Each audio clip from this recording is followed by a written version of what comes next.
धार वाले मैदान पर आप सभी साथियों को भारी से भारी संख्या में आना है। और मैं आपको बताता चलूं, जाति केवल दो होती है, गरीब और अमीर। आज जो जातियां हम लोग धारण किए हुए हैं संविधान में, ये पहले हमारी उपाधियां हुआ करती थी साथियों, आज संविधान में वो जातियां हैं। मैं आपको बताता चलूं कि नेताओं ने सदैव अपने आप को दलित कहा है और समाज को मरवाने का काम किया है। उन दलित नेताओं की अगर हैसियत आप चेक कर लेंगे तो 45 से 50 लाख की गाड़ियों में चलने वाले कौन से दलित नेता होते हैं, दलित होते हैं? आप लोग बताने काम करिए। दलित का मतलब दबा हुआ, कुचला हुआ, असहाय, जो कभी भी अपनी आवाज ना उठा पाए। अब ये बताइए कि जिनकी अरबों की संपत्ति होती है वो अपने आप को दलित नहीं कहते, वो आपको मार खिलाने का काम करते हैं, आपके मनोबल को कमजोर करने का काम करते हैं। किसी को दलित, किसी को हरिजन, किसी को शूद्र, किसी को बहुजन। क्या हम सभी सनातनी हिंदू बन के नहीं चल सकते? क्या हम सभी मानवतावादी नहीं बन सकते? क्या देखिए, मैं हर जाति धर्म का सम्मान करता हूँ, लेकिन आप याद रखिएगा, मैं किसी विदेशी आक्रांताओं को बिल्कुल स्वीकार नहीं कर सकता।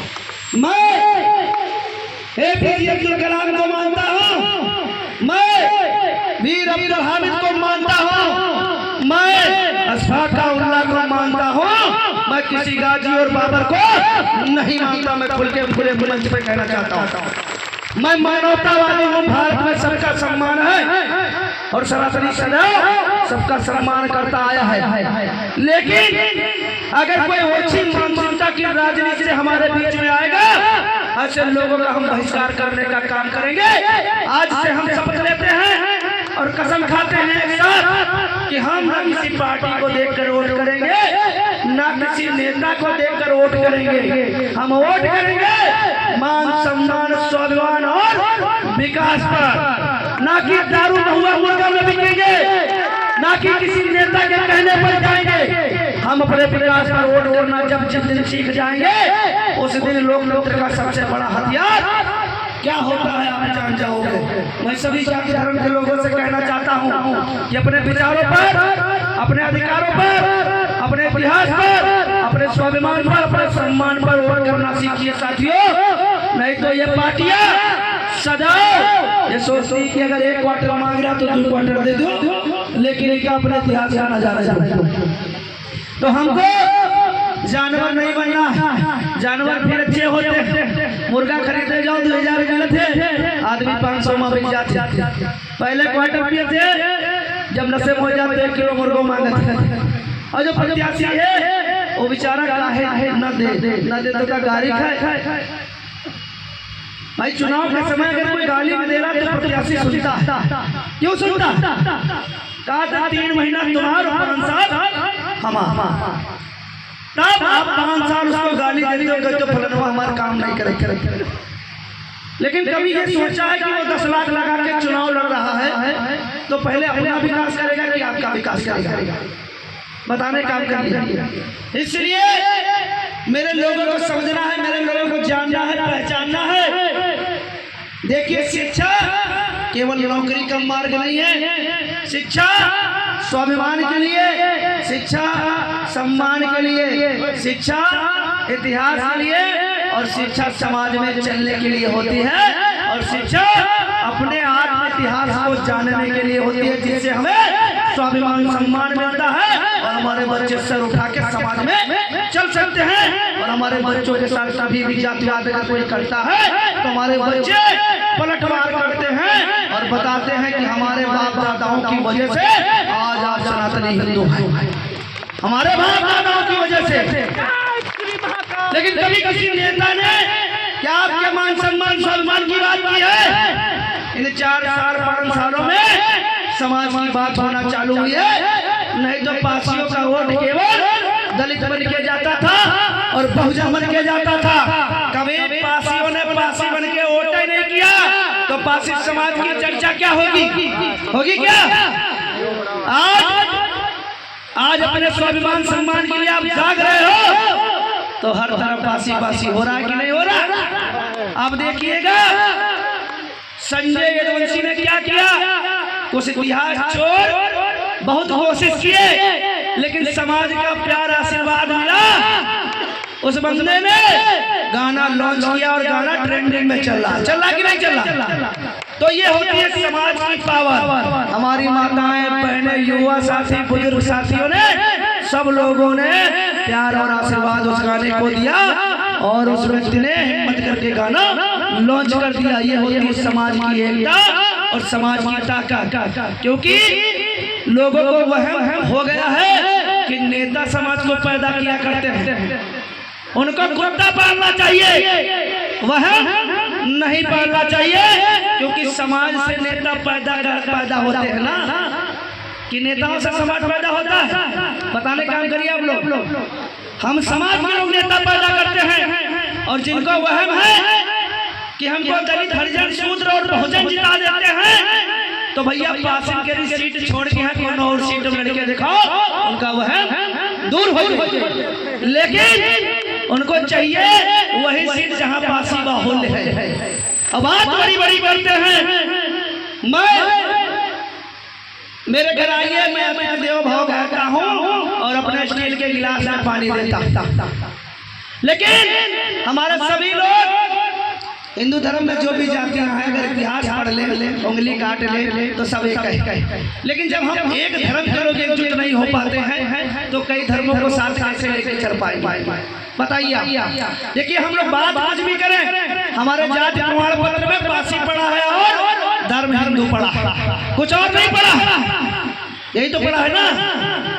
लेकिन मेरा समाज देखिए कुषाणों से लड़ा, तुर्कों से लड़ा, मुगलों से लड़ा, अंग्रेजों से लड़ा। अंग्रेजों ने जराइम पेशा एक्ट लगा दिया पासी सहित 160 जातियों में, जिसमें पासी भी आते थे, गुर्जर भी आते थे, मीणा भी आते थे, लोधी भी आते थे, आयर भी आते थे, नट भी आते थे, बंजारे भी आते थे और थारू भी आते थे।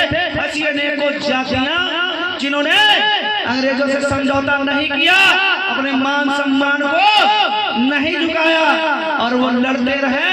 अंततः जब 1857 की क्रांति और विद्रोह विफल हो जाता है तो 1878 में सबसे पहले अवध में और सबसे पहले पासी जाति के ऊपर जराइम पेशा एक्ट लगाया गया। क्योंकि बाराबंकी के राजा गंगा प्रकाश रावत जी के पुत्र कुंवर रणजीत सिंह रावत ने मध्य कमान के एल्डरटोन को मार डाला था, जिससे पूरी अंग्रेजी बटालियन तिलमिला गई थी और सत्ता बहाल होने पर तत्काल प्रभाव से फांसी के साथ साथ 160 जातियों के ऊपर जराइम पेशा एक्ट लगा दिया और हमें हंसिए पे डाल दिया।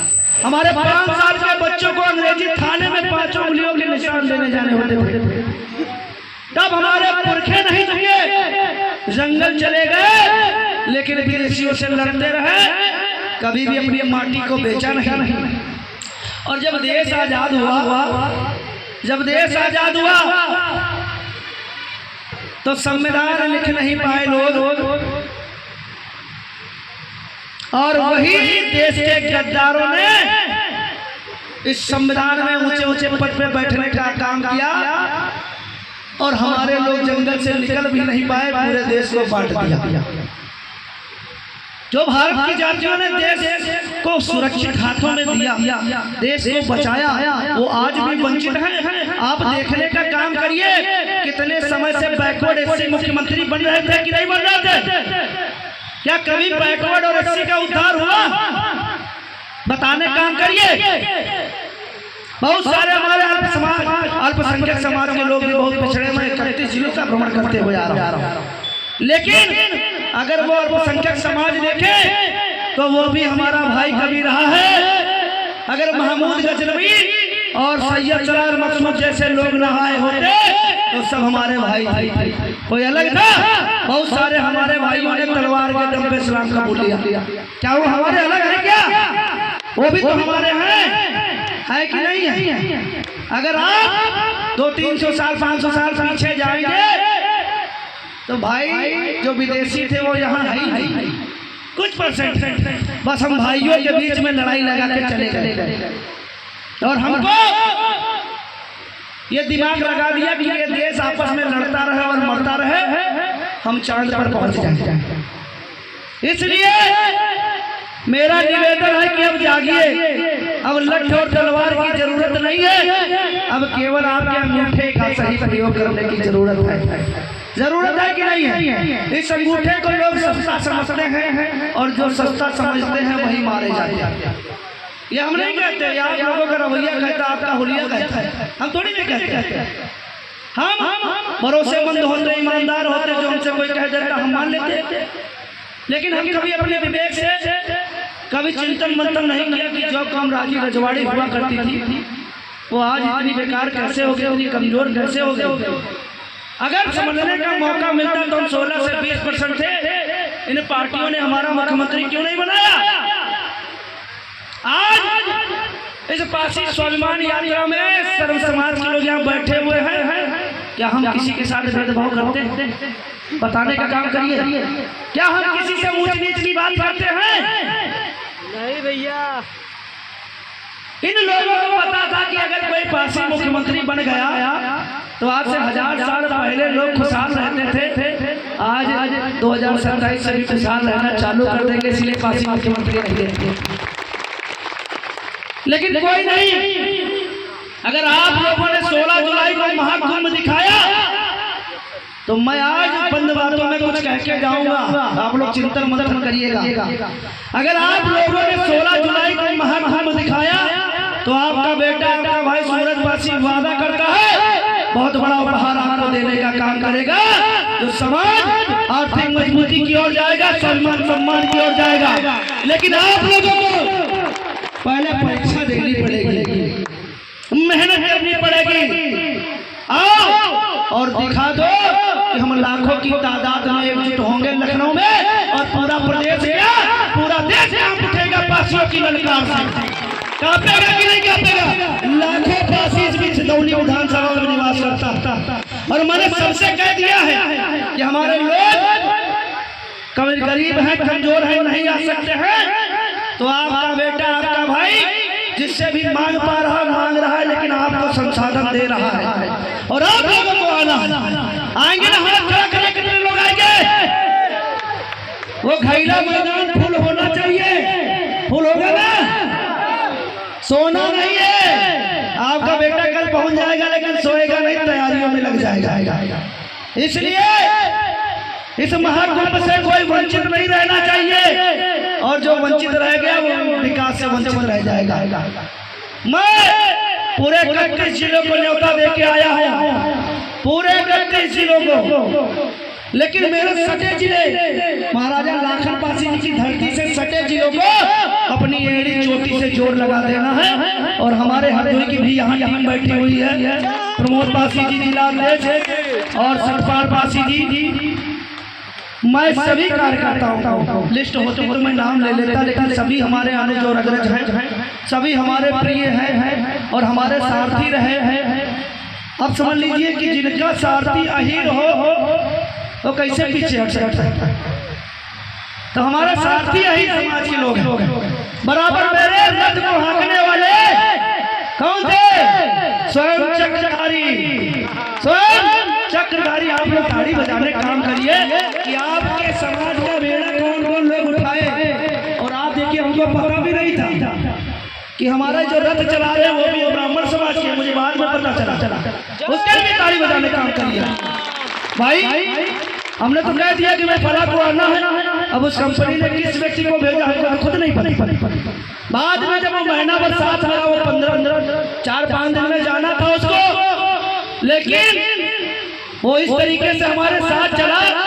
हम लोगों ने इस तरीके से उसको प्यार दिया, कहा भैया मैं 3-4 दिन में चला जाता, लेकिन आपकी विचारधारा को देख के, आपके प्यार और स्नेह को देख के मैं पूरा 1 महीना आपके साथ रहूंगा। अब आप समझिए कि अड़चने बहुत आई यात्रा में, लेकिन हौसलों में उड़ान थी। इसलिए आपका बेटा, आपका भाई आज सिदौली विधानसभा में खड़ा है। बस 1 जिला बचा है, उसके बाद हमारा महाकुंभ लगना है लखनऊ में, सब लोग आना है। और अपना प्यार आशीर्वाद देना। देखिए मुझे अपने लिए कुछ नहीं करना, मुझे विधायक सांसद बनना होता तो मैं लखनऊ में बैठ के बन सकता था कि नहीं बन सकता था? आप लोग बना देते मुझे, लेकिन मुझे विधायक सांसद बनने की कोई लालच नहीं है, कोई वो नहीं है। मैं ये जानता हूँ, मैंने देखा अपने समाज को इतनी पीड़ा। आपको बता दें कि जंगलों में श्रावस्ती में जो गांव था वहाँ 120 घर पासियों के एक कोरी समाज का, एक यादव समाज का। आपने देखा होगा, मैंने पोस्ट किया था भारत का आखिरी गाँव बालू बोलिया कोई गाँव नाम था। उस गांव में आज भी जरायम पैसा लागू है। आपने पुलिस वाली नेम प्लेट पड़ी होगी, हमारी सोशल मीडिया पर अपने लोग देखते हैं। उस गांव में इतनी ज्यादा यातना, एक तरफ जो शेर उठाने जाते हैं, दूसरी तरफ से फॉरेस्ट वाले परेशान करते हैं, और तीसरी तरफ से भूमाफियाओं के द्वारा उन लोगों को परेशान किया जाता है। प्रधान अपने पासी समाज का था, उसके भाई को लापता करके मार दिया गया। आज तक उसकी लाश नहीं मिली, आज तक उसकी लाश नहीं मिली। और वहाँ का एक एक दिन चुनौती बड़ा है। और हम लोग एक बार फिर जाएंगे, अपना कम से कम 20 गाड़ियों से चलेंगे कि नहीं चलेंगे। और वहाँ का पानी बहुत स्वादिष्ट है, पता नहीं कहाँ से निकलता है, लेकिन इतना स्वादिष्ट पानी है जिसका जवाब नहीं। नेचर में बसा पासियों का गांव है, उधर नेपाल की पहाड़ियाँ और इधर भारत के जंगलों से घिरा हुआ। और 80% पासियों के गांव जंगलों में है, श्रावस्ती में, बलरामपुर में और बहराइच में, सब नेपाल पहाड़ियों की तराई में समाज भरा पड़ा हुआ। हम लोगों को पता ही नहीं था। मैं सौभाग्यशाली हूँ कि पासी स्वाभिमान यात्रा हमने निकाली और मुझे मौका मिला। मैं ईश्वर का सदैव आभारी रहूंगा। कितना बड़ा मौका लाखन आर्मी को मिला। मैं अपने आराध्य की सदैव ऐसे ही पूजा पाठ करता रहूंगा और आप लोगों को आशीर्वाद ऐसे ही सदैव बना रहे। मुझे अभी एक और कार्यक्रम भी सीतापुर की धरती पे करना है, महमूदाबाद में शायद। उसके बाद मैं बाराबंकी जाऊंगा, वहाँ आराम करूंगा, विश्राम करूंगा चौपाल करके, और फिर दिन में कार्यक्रम करने के बाद लखनऊ पहुंचूंगा। उसके बाद तैयारियों में लग जाऊंगा। आप लोगों को बढ़ चढ़ के आना। मुझे इस विधानसभा से बहुत सारी उम्मीदें, क्योंकि